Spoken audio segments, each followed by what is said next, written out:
After 48 hours, it was noticed that the cultures, which contained the samples on which Allah's name had been pronounced, were completely sterilized. That is, they had a sterility of more than 99%. As for the samples over which the divine statement was not mentioned, a great abundance of microbiological growth could be seen.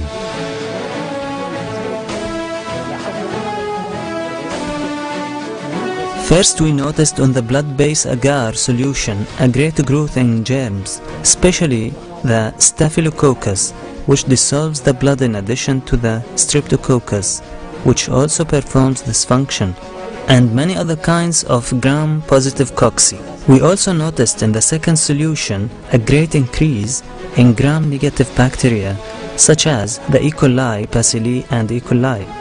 As well as this, there was a significant increase in the solution of EMB. As for the samples on which Allah's name was mentioned, there was no noticeable microbiological growth at all, neither in the blood-based agar solution, nor in the EMB solution or nutritive agar solution.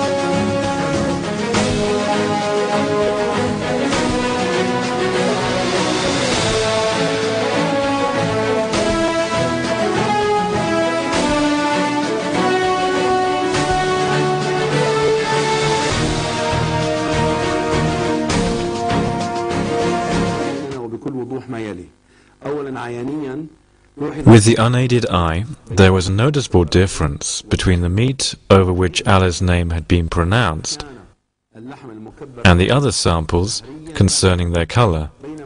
The first was of a light rose hue, whilst the other was a dark bluish red. These are tisular plagues related to sections of cow meat. This is the meat over which the words Allah is greater was pronounced.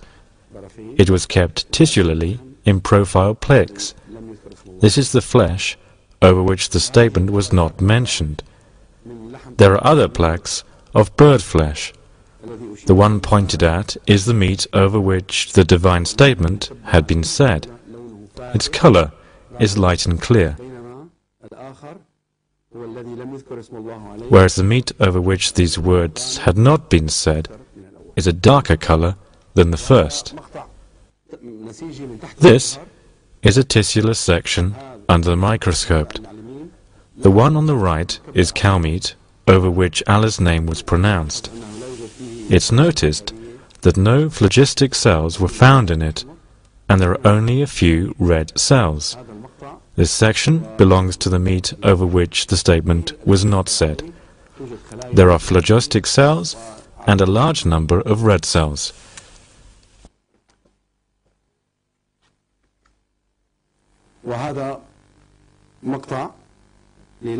This is a section of chicken meat over which the statement had been said.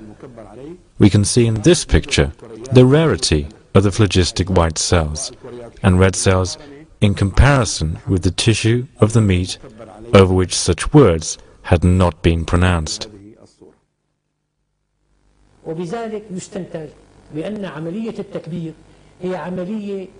Thus, we conclude that the effect of pronouncing Allah is greater is miraculous, and this reality will cause scientific astonishment. How does this carcass over which the words were said have meat that is sterilized, whereas the blood of the carcass over which Allah's name wasn't said remains within, so that in most cases this flesh is clearly and obviously full of germs?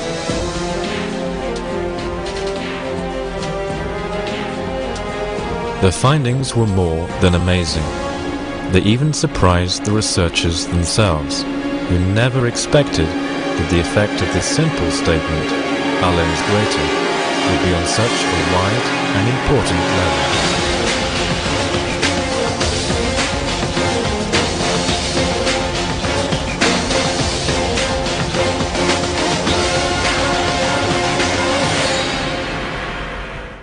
All the blood and tissular tests were in favor of the divine statement.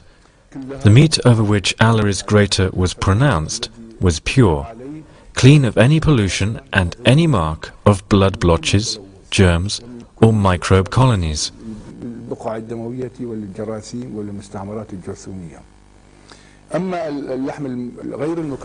As regards the meat over which the statement had not been said, following the blood and tissular tests, and with the displayed pictures we can see, the samples were infected and polluted to an extreme extent that cannot be neglected or disregarded.